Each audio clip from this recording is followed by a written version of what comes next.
নমস্কার বন্ধুরা, রুম্পা বেঙ্গুলি রান্নাঘরে গুড আফটারনুন, শুভ দুপুর। আজকে আমাদের মেনু হয়েছে, দেখো দুপুরের রেসিপি কি কি হয়েছে। এটা হচ্ছে ভাত, জাস্ট আমি কিছুক্ষণ আগে রান্না করলাম। দেখো, এটা হচ্ছে গরম গরম ভাত হয়েছে। এখানে হয়েছে গাঠি কচু দিয়ে, এই গাঠি কচু দিয়ে ভোলা মাছের ঝোল করেছি।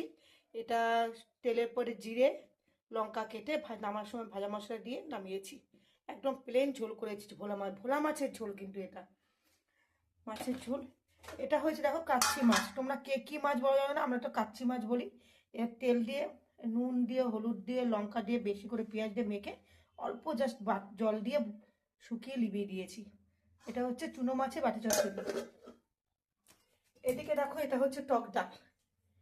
দেখো টক ডাল হয়েছে, এটা হচ্ছে টক ডাল। আর এখানে হয়েছে দেখো পটল চিংড়ি। এটা হচ্ছে পটল দিয়ে চিংড়ি মাছ দিয়ে করেছি।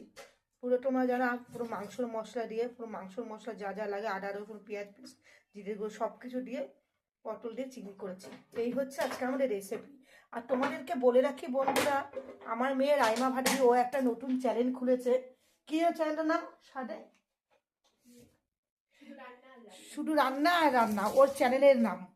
ও নতুন খুলেছে, বাচ্চা মেয়ে তো খুলেছে। আমার তোমরা অনেকে ফ্রেন্ড আছো, ফেসবুক বলো ইউটিউব বলো, আমারও প্রচুর ফ্রেন্ড হয়ে গেছো। প্লিজ তোমরা একটু ওকে সাবস্ক্রাইব করে দিও, দেখবে বাচ্চারা খুব খুশি হবে। আমার মেয়ের নাম রাইমা ভাদুরী, ও খুব সুন্দর করে একটা চ্যানেল খুলেছে। একটু তোমরা জাস্ট পাশে থেকো, সাপোর্ট করো, লাইক কমেন্ট শেয়ার করো, এটাই বলবো। চলো টাটা। আর আমার রেসিপিগুলো ভালো লাগলে লাইক কমেন্ট শেয়ার করে দিও।